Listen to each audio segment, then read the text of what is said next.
Ako si Lorenzo, isang binatang may lahing Pilipino at Tsino.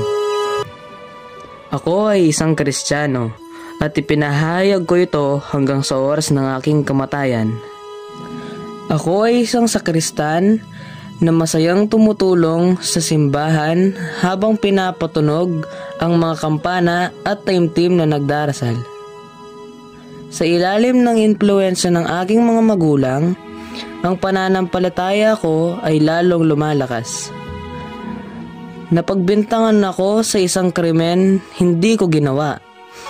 Kinakailangan kong tumakas, iwan ang aking pamilya.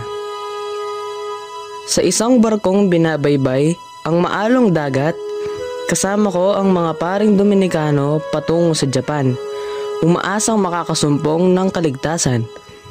Nang tumapa kami sa lupain ng Hapon, dinakip ako at ang mga kasama kong misyonero ng mga otoridad na Hapones at inakusahan kaming nagkakalat ng Kristyanismo.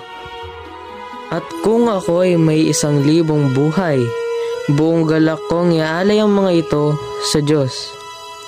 San Lorenzo Ruiz, ipanalangin mo kami.